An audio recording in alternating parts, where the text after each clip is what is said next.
Hey everyone, this is Collapse and Protect. Pistol braces are going to remain legal. They're not going to be banned, and I'm going to tell you why. So sit back, grab a drink, and relax. This is all going to blow over. So we all know why we're here. The ATF is back at it again, trying to restrict our Second Amendment rights. They said that putting a pistol brace like this one on my SAR 109T that was perfectly legal before is now illegal and it's a felony. They just change their minds. So this is obviously a bad thing, and there's a lot of people out there saying that the worst is going to happen, that if we don't take this thing off and destroy it, that we're all going to wind up in prison. There's a lot of people freaking out about this right now, so I want you to listen to me when I tell you it's not going to happen.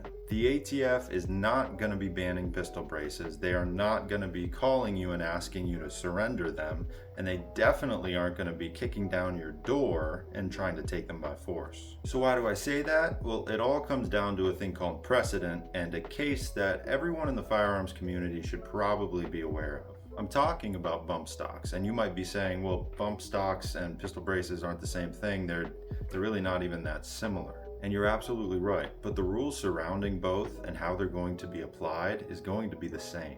So let's go back to 2017 when the very violent and very tragic Las Vegas mass shooting took place, and it completely shook our country. It was discovered that the shooter used bump stocks in order to carry out this massacre, and our administration at the time quickly banned them. As a result, thousands of law-abiding gun owners turned their bump stocks into the ATF.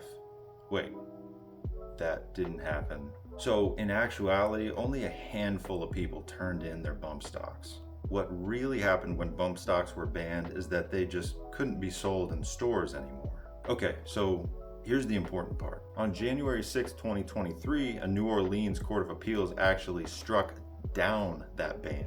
And you know why? The court said that a decision of that caliber should only be decided by the United States Congress. Now imagine that. The branch of government that's supposed to make laws is supposed to decide if this should be a law. I'm glad the courts ruled this way, and at the very least, it should not be left up to the ATF to determine if this should be a law or not. So why is the bump stock situation relevant to the current pistol brace rule? The bump stock ruling set a precedent. And a precedent is an earlier event or action that is used as an example in future instances. Got it, couldn't memorize it. That's all just a fancy way of saying that if last week I stole a cookie from the cookie jar and my mom found out about it and she hit me with a wooden spoon, if I did the same thing this week, then I should expect to get hit with that wooden spoon again. The courts already have a guideline, i.e. this bump stock case, and they're going to use that as an example when they go and look at this pistol brace ruling. And that's exactly what I think is going to happen. The courts are going to look at this rule that the ATF puts forth and go, hey, we just dealt with something extremely similar to this, and we ruled this way. So in this case, we are also going to rule this way. But let's be real here. Do you remember about all the people turning in their illegal bump stocks? I definitely don't. Sure, you don't see them on YouTube anymore, and they kind of just fell out of popularity, but they didn't just disappear.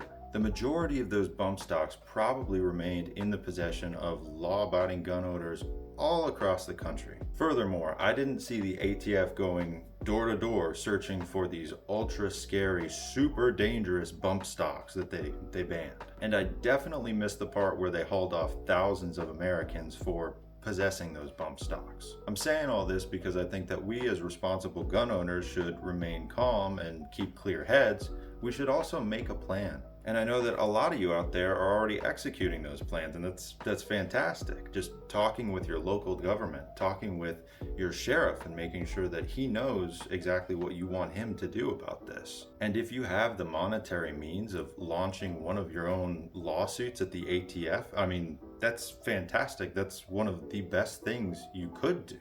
The more pressure that we apply to that system, the sooner it's going to collapse, and they're going to say, whoa, this is not working. The people are not going for this rule.